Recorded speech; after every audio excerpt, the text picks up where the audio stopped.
Good morning, everybody. I'm just checking my final things here. Oh, we're alive. Today is Friday, finally. Hello, love. Always good to have love in the room. Islay. What a beautiful name. Islay. Candy. Good to see you guys. It is the 27th of March. Woke up to a cold one today. A little bit of frost on my windshield. Hi, Natasha. Good to see Natasha. I did a wonderful live with Natasha. Actually, speaking of you, Natasha, Lisa Hamline wants to talk on Monday with a representative in Texas about what needs to be done in Texas to earn the black vote. So I was going to send you a message about that, Natasha. We can talk about that in a little bit, but I'm hoping to get something set up with a candidate so Natasha and I can talk with this candidate and Lisa Hamline about the changes the Democratic Party has to make. Okay, good. Natasha's in for it. I'm tempted to bring you on, Natasha, but I kind of take you hostage every day and just we're good. We're good. I got so much going on. Yeah, I know it's so busy right now, and that's so good. I do need to just kind of settle my thoughts here, and because there's a lot going on today, and a lot that I'm kind of excited about, to be absolutely honest. And yesterday, I don't know if you saw it. I haven't played. I'll do the replay today. But I interviewed that wonderful woman from Citizens Impeachment, Kira Havens, I think was her name. Brilliant. All these people are so brilliant. Hi, Lefty Prof. Hi, Diane. All these wonderful people. It just makes me embarrassed. Here I am thinking that I'd been doing so much work, in these years. People are fed up. People are fucking fed up with this bullshit, what we're putting up with right now. And bit by bit, it's incremental. We're seeing these incremental things happen. The general population is not going to stand this. This will not stand.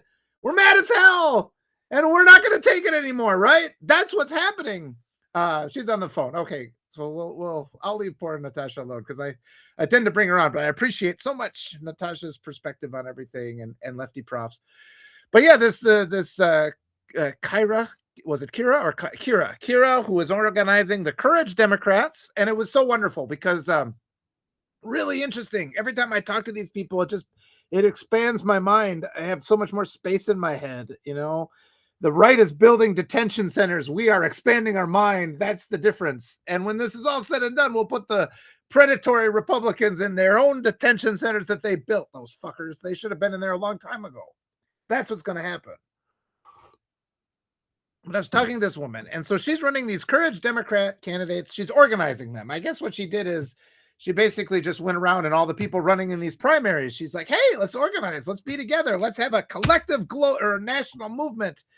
And I talked with her about the things I talked with Rachel of This Woman Votes and Anthony Christian the other day about just the unified messaging that the right, or the right has unified messaging because they only believe their uniform lie, where the left is kind of, they can't get on the same page. And it's by design because the establishment, Blue MAGA, I wrote about them this morning. Hi, Lynette. Good morning, Substack. I wrote about Blue MAGA, who are deliberately allowing fascism to just, keep going. When people say that BS about appeal to moderate Republicans, lately I've been saying, okay, what do you mean by that? That you're willing to rape a 14-year-old child instead of an 11-year-old? Is that what you mean? And that makes them go, what? It's like, that's because they're child rapists. They're child rape enablers. The Republicans are. That's what they are. We don't want to work with them or appeal to them. Yesterday on my talk with, I'm getting all over the place again. My mind's all over the place. But yesterday on my talk with Nick, Eric Lulov mentioned, he's just like, hey, what would you do if you could change everything? You had a magic wand, you change everything. And he was going on about expanding representation and a lot of really good ideas. But for me, I didn't get a chance to say this. For me, the number one thing to do is arrest all the predators in positions of power. Arrest all the predators in positions of power. And it's just stunning. This morning, Shane Urek posted, it was somebody who had been an ambassador to Mexico who got an 11-year-old girl pregnant, and they matched the DNA. This is verifiable. And this guy is just walking free, and he's teaching at a university somewhere. And just the astonishing number of these pedophiles and these rapists and these just foul men who just control every aspect of our lives.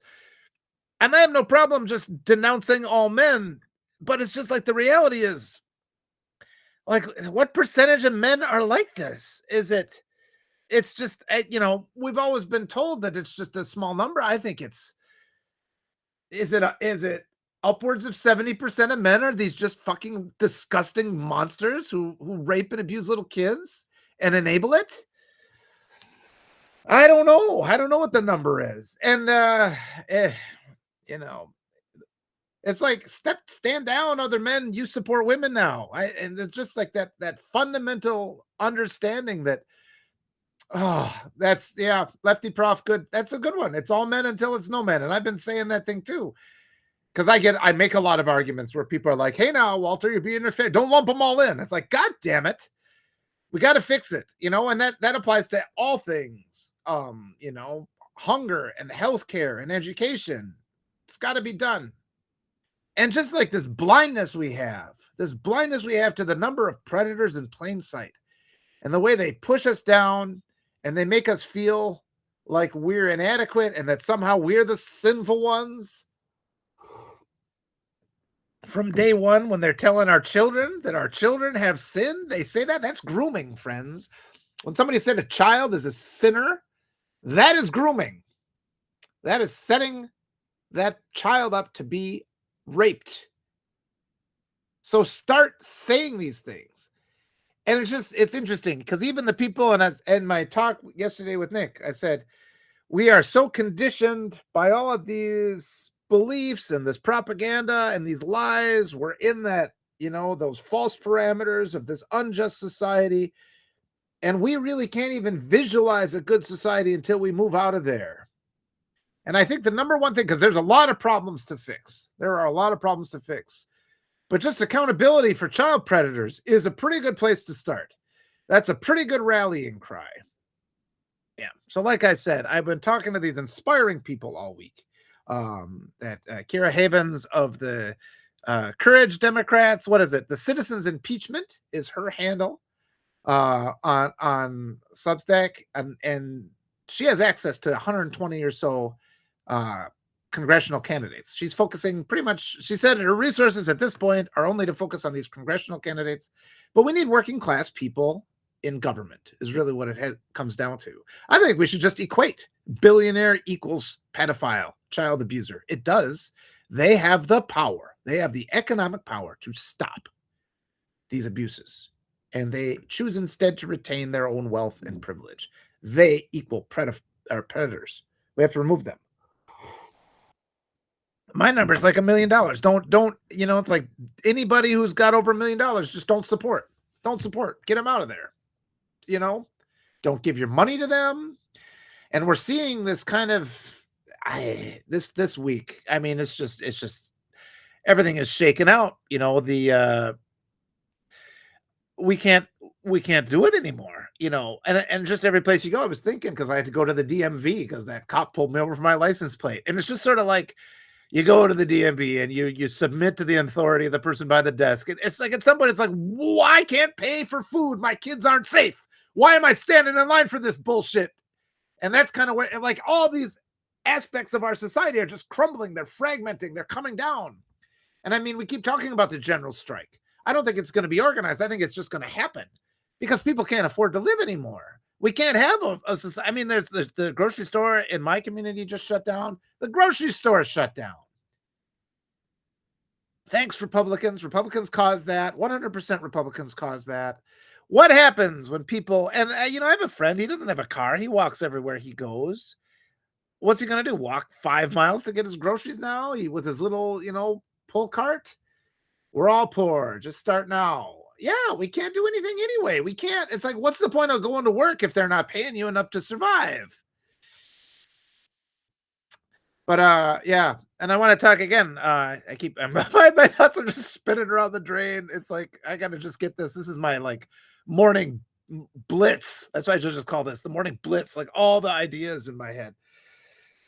But yes, I now have access to another 100 or so primary candidates. And just consider that, what is it? 435 congressional seats, sometimes 2 or 3 people running for each one of those seats. There's thousands of people out there who are running for office. I'll interview them all and I'll tell them, purge predators from positions of power.